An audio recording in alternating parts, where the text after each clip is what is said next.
future is bright. And you know, the nice thing is that we recovered earlier than we had anticipated. So at the end of 2022, if you recall, we recovered. It was 101, but still 1% is 1%. And gave us a better perspective to start doing better forecasting, better looking at how our operations are going, what can we additionally accommodate with the facilities that we have. And from there on, we started to really look at what we can bring as far as enriching our network into the destination. You know, before pandemic, we were heavily reliant, and this is nothing negative. It's just that you need to be careful as a destination that you're not overly dependent on any market. Exactly. And we were a little too dependent on the European market. So that was close to 70%. And we also were able to then really focus on the fact that we need to spread it out a little more. United States, of course, is a market that we've really tried to get into for several years. But with the opening also of more brand hotels in the destination, that also add additional notoriety, additional exposure in the US market. It makes your job easier to actually get into those markets. It does to a certain extent because, of course, getting service takes time.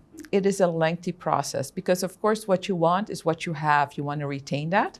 But in addition to that, what you additionally get, you want to make sure that we are able to keep that and grow that. It's a well-known fact in the industry that to get air service, it usually takes about 2 years.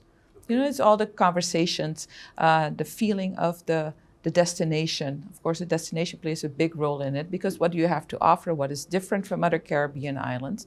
And it's a whole process and you work together. You know, because at the end of the day, an airport is an airport. It's a physical structure. But what makes a difference is the people that work there and the relationships that you build. It's a building of relationships. That's really, really important in this business. We're getting more known. We have to state that. You know, but what it does help you is that a lot of the other Caribbean destinations are already at max capacity and they're in a more matured market stage, you know, which we still aren't. And what we can do is actually to ensure that we don't get to those stages in which you start hearing negative comments. Well, we've been to so-and-so island. Ooh, it's too busy. Or that other island is too expensive, or it doesn't really care about tourism. You know, all those I wouldn't say negative, but in this modern world we live in, a lot of social media also contributes to where you are, you know, and you need to be careful with that. But since our position is that we are a more growing market, it gives us the opportunity to also learn from those other destinations.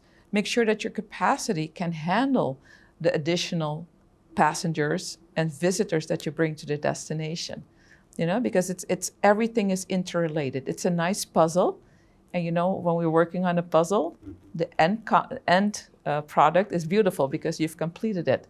But to get there are all these pieces of the puzzle, and they need to communicate and really work together. You know, that we get that puzzle in the right way, in the right frame of mind. I think we're growing, and I think with what we have at this moment, if we look at the inventory that we have in rooms, in the variety of airlines, I started talking about that because I'm very passionate about what I do. So I might go from here and go to there, and overall we always come back to where we started from, is that a diversification also in the South American market, in the United States, in Canada, and in Europe.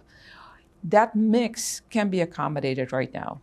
Next to the hotel accommodations, a lot of them are US brands, but you also have some that are more focused on the European market. And you have the Airbnbs. If you look at the western part of the island, there's a lot more interest from Europe, you know, because of the nature aspect of it and not that overpopulated with big hotel rooms. So there is a good balance at this moment, I believe, for the destination. The fact that we're now complementing our network with Delta at the end of this year, JetBlue going to daily beginning of next year, and then you have American Airlines also increasing service from Charlotte.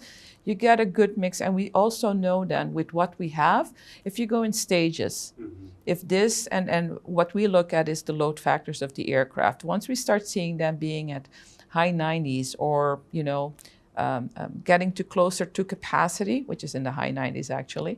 But once you start seeing that, that gives you also further ammunition in your business cases when talking to current airlines and potential airlines. You have data. So you have a business case that you present. We always go to an airline with a business case. You know, that what we see, what we think we're capable of, and where we see them fitting into the picture. Yeah. I think the opportunities are there. But like I said, don't expect that tomorrow. No. It's a growth process because, like I said, with more aircraft, with more capacity coming in, we need to be able to also give that optimal service. You know, destinations, we are a destination that depends a lot on tourism. And one of the things with tourism is impressions. So from the moment they're planning their flight, the moment they get on the aircraft with the airline, the moment they get here, and we're the first port of contact, the whole experience on the destination. And then when they have the experience before they get on the plane and get home and talk to all their friends about the wonderful experience of Curacao, it's part of the puzzle. Once again, you want a perfect puzzle. Once one piece is missing, do you like your puzzle? No. You know, so yeah, it's all about a puzzle. It's all about the bus.